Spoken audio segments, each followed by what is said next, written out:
नमस्कार दोस्तों, मैं राजकुमार मौर्य प्रखर इंडिया यूट्यूब मंच पे आपका स्वागत है। बहुत बड़ी खबर आ चुकी है समाजवादी पार्टी से। समाजवादी पार्टी के बागी विधायक हैं अभय सिंह। लोकसभा चुनाव से पहले राज्यसभा का चुनाव हुआ था और राज्यसभा के चुनाव में समाजवादी पार्टी ने 3 प्रत्याशी मैदान में उतारे थे। अगर समाजवादी पार्टी के सभी विधायक वोट देते तो समाजवादी पार्टी 3 लोगों को यानी कि अपने 3 नेताओं को राज्यसभा भेज देती। लेकिन भारतीय जनता पार्टी के पास 7 जा रहे थे और भारतीय जनता पार्टी के कुछ विधायक बच रहे थे फालतू, क्योंकि एक राज्यसभा के लिए 37 विधायक चाहिए उत्तर प्रदेश में, तो बीजेपी के 7 तो निकल जा रहे थे, लेकिन 8वें के लिए कुछ विधायक कम पड़ रहे थे। तो भारतीय जनता पार्टी ने खेल किया। भारतीय जनता पार्टी ने खेल जब किया तो जो है अभय सिंह, ये भैया गोसाईगंज से विधायक हैं, समाजवादी पार्टी के हैं, तमाम मुकदमे इनके ऊपर दर्ज हैं, मतलब कि बाहुबली, उत्तर प्रदेश के बाहुबली में आते हैं। और अब मामला ये हो चुका, जब लोकसभा का चुनाव हुआ आप सब ने देखा, जहाँ जहाँ से ये लोग चुनाव जीते थे इनको पीडीए के लोगों ने वोट दिया था, लेकिन लोकसभा के चुनाव में इनके ही क्षेत्र से बीजेपी चुनाव हार गई। चलो ठीक है, हार गई, तो अब ये लोग इस्तीफा भी नहीं दे रहे हैं कि समाजवादी पार्टी से इस्तीफा दे दें और बीजेपी में शामिल हो जाए। मतलब कि जैसे कहा जाता है निघरघट। निघरघट का मतलब होता है कि ये लोग कह रहे हैं कि हम सपा में ही रहेंगे, सपा में ही रहेंगे, लेकिन समाजवादी पार्टी को छोड़ेंगे नहीं। क्यों छोड़ देंगे? तो विधायकी पद से इस्तीफा भी देना पड़ेगा।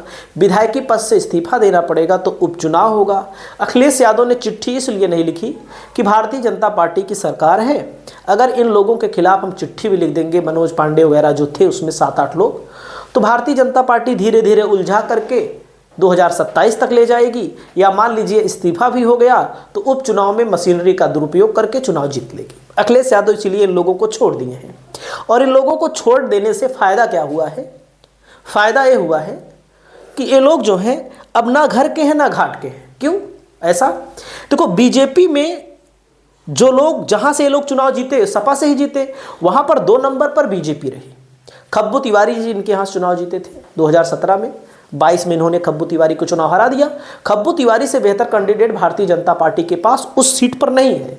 भले अभय सिंह ने बीजेपी को मदद की है, लेकिन बीजेपी आने वाले समय में इनको टिकट नहीं देगी, देख लीजिएगा। और टिकट देगी भी तो हार जाएंगे, तय है हार जाएंगे, 100% है हार जाएंगे। हो सकता है आप इनके समर्थक हैं तो बुरा लगेगा, लेकिन चुनाव का जब भी रिजल्ट आएगा 2027 में आप देखिएगा, अगर अभय सिंह भाजपा से लड़ेंगे, सपा से चाहे जो लड़ेगा चुनाव जीत लेगा, क्योंकि इनके पक्ष में जातिगत समीकरण ही नहीं है। बाकी समाजवादी पार्टी की परंपरागत सीटों में आती है। तो मैं आपको बताना चाहता हूं, अब चलिए ठीक है, अब जिसे कहा जाता है जजमेंट को लेकर के, जैसे आप लोग समझते हैं कि जो जज हैं उनके ऊपर भी सवाल उठते हैं। आप ये कह सकते हैं कि आप साफ साफ देखिए, एक ही बेंच रहती है, एक बेंच के 2 अलग अलग जजों ने 2 फैसले दिए, मामला एक ही है, बेंच एक ही है, जज अलग अलग है। एक जज ने इनको बरी कर दिया और दूसरे जज ने इनको 3 साल की सजा सुना दी। तो आप समझ सकते हैं मैं आपको बरी करने वाले कौन हैं, सजा सुनाने वाले कौन हैं। तो अब इनको लेकर के जो मामला आ चुका है, हाईकोर्ट के जजों का अलग अलग फैसला, यह मामला इसलिए पेचीदा बन गया है क्योंकि 2 न्यायाधीशों ने अलग अलग निर्णय दिए। इस स्थिति में एक ने कहा कि 3 साल की सजा होगी, और मामला क्या है इसमें, 2010 का मामला है। 2010 का मामला है, अभय सिंह के ऊपर हत्या के प्रयास का आरोप लगा था और उस आरोप में इनके नाम पर FIR लिखी गई थी और इनके नाम पे मुकदमा भी चल रहा था।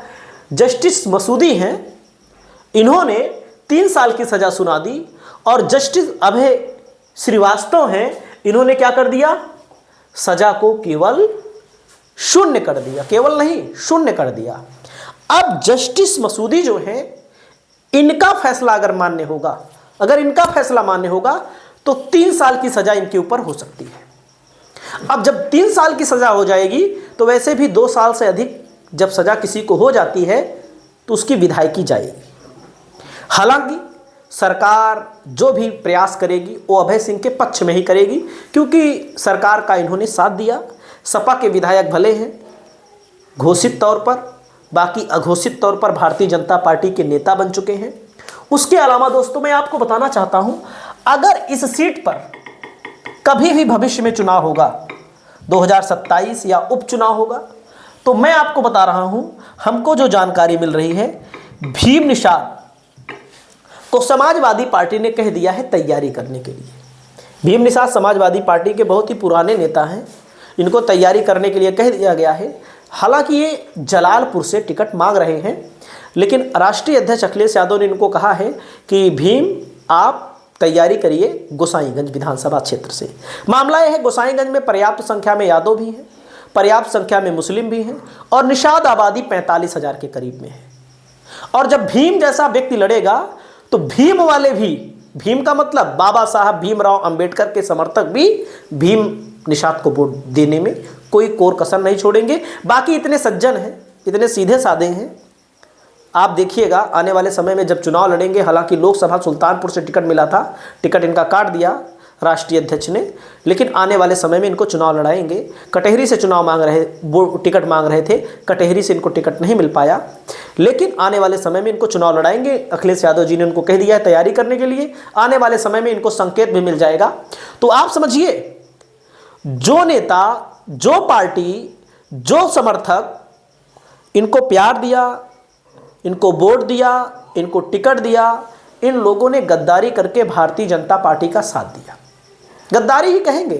और कहते हैं कि रामचरितमानस को लेकर के, भैया एक बात बता दूं, रामचरितमानस को लेकर के ये सब एक बहानेबाजी है नेताओं की, बहाना है। बहाने के सिवा कुछ है नहीं। जो रामचरितमानस को लेकर कहते हैं, मनोज पांडे कहते हैं रामचरितमानस के नाम पर अपमान होता है। अरे भाई, अपमान तो हो रहा था, आप 3 बार विधायक थे, अपमान मान लीजिए कर रहे हैं लोग। अगर अखिलेश यादव की पार्टी के लोग कर रहे हैं, उनके सिंबल से चुनाव जीतो, फटाक से इस्तीफा दो, उपचुनाव मैदान में आओ। इनमें से अधिकतम लोग जो बागी विधायक है, मैं बता रहा हूं आपको, समाजवादी पार्टी इनके लिए विकल्प ढूंढ चुकी है। ऊंचाहार से स्वामी प्रसाद मौर्य की तैयारी है, आने वाले समय में आप देखेंगे उनकी अलग पार्टी भले है, क्योंकि स्वामी प्रसाद मौर्य ही वहाँ से बेहतर तरीके से चुनाव लड़ सकते हैं। बाकी थोड़ा और लोगों पर उम्मीद कम है, बाकी और भी लोग लड़ सकते हैं, ऐसा नहीं है।